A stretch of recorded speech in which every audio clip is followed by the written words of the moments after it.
it's Sunday summary time. So the video that you're going to see tomorrow is a tag video, a tag that was a lot of fun to do, and I was really excited to do it. And because it involved leap year, I just thought, well, I better post that first, you know, but I'm just like, no, I don't have to post that first. I'll post that video tomorrow.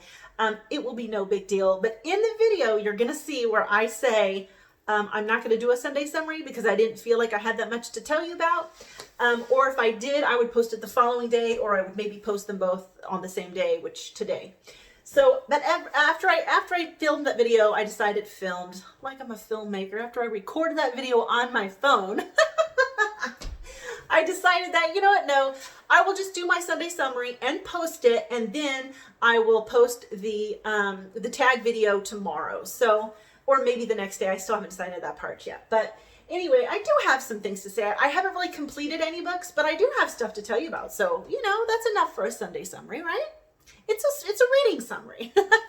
So, in my last Sunday summary, I talked about how I was going to read The Gates of Eventide by Lisa Hoffman, which is book 3 in her Dies Irae series, which I also said that was German. I'm a big fat liar. It's Latin, okay? And I'm pretty sure I'm pronouncing this correctly. Dies Irae. Okay.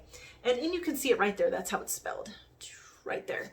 So I was going to read that this week, but I got distracted by reading the first part of this book, and then I couldn't stop reading it. This is book 1, Stealing the Light. So I'm 100 or so pages into this one, so I'm going to finish this one, then I'm going to read book 2, then I'm going to read book 3. I might as well reread them. I already started. I couldn't put it down. So, you know, as my very favorite fantasy series, that makes total sense. I don't know what I was thinking. Like I wasn't just going to keep reading it. So anyways, I didn't really give you a good summary about what this series was about in that Sunday summary. So I am going to give you a summary this time. I'm going to go ahead and read you the synopsis, because really this is not, the synopsis can be carried over for the whole series. It's the premise for the whole series, really. So the age of magic is over and the hunt for the unnaturals is on. 2 young people with the curse grow up amid the chaos of a changing world. Catherine, she's my favorite character, Catherine learns to survive on theft and manipulation. When she steals from the wrong man, she has to learn several lessons the hard way, but she will employ every last one of them to plan her revenge. On the other side of the forest, the secret community of the Sign take in a refugee boy from the Sudlands.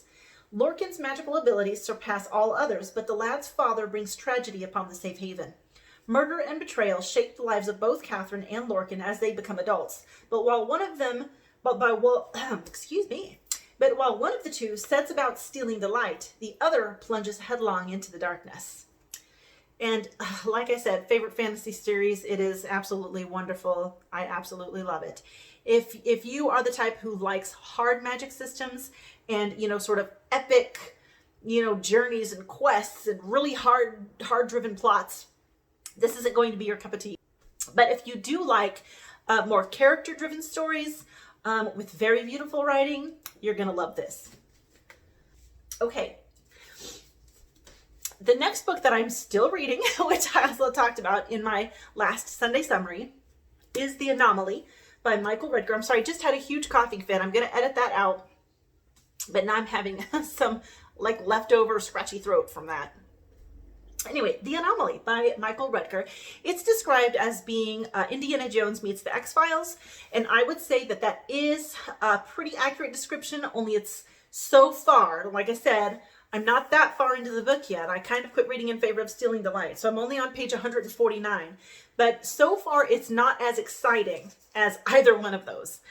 However, that is an accurate description. This is a group of people who do a YouTube channel. They have a YouTube channel. And the guy who is the host, we're following his, it's really told from his perspective. But he hunts down artifacts and sites that can be considered archaeological, although he's not an archaeologist himself.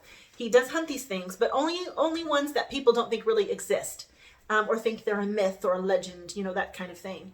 And on this one occasion, he actually does find what it is he's looking for, and there the thriller happens. The thriller portion happens.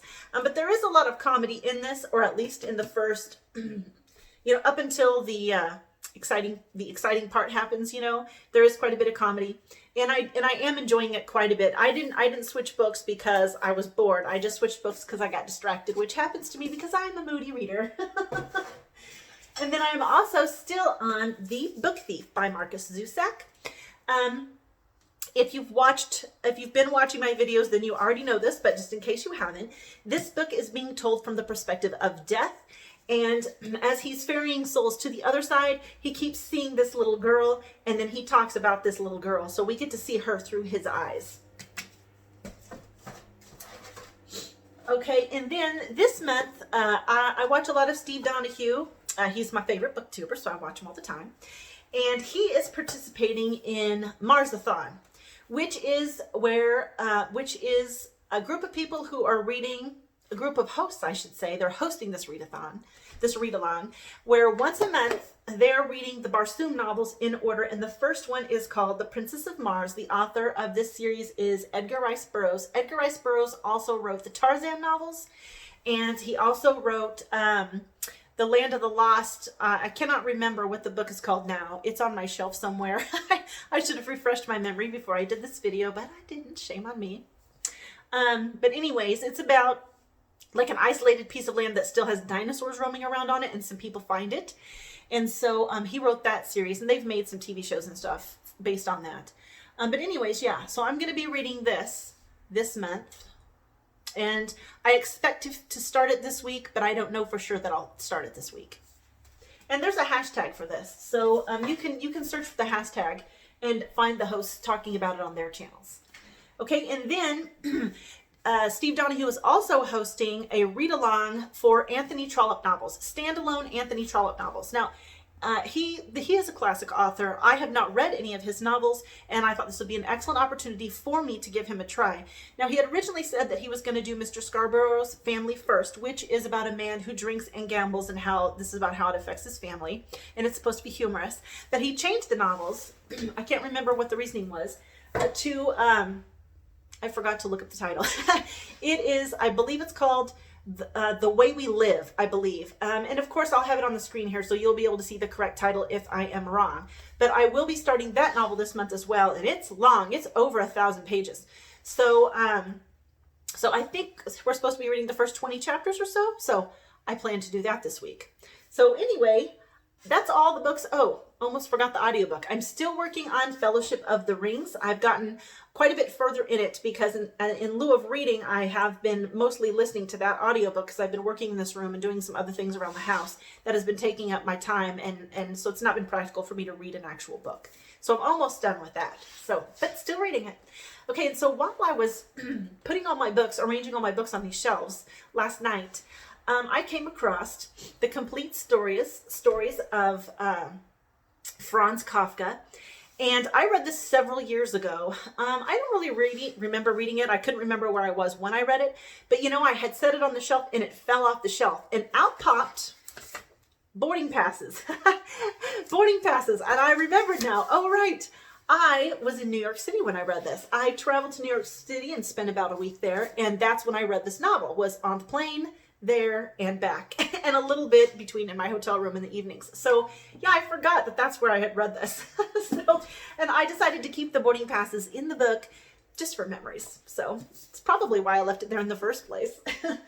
So anyway, okay, so that's all of the books plus one little extra story, and that's all. And I'm not gonna say I'll see you in the next one because I'm a rebel.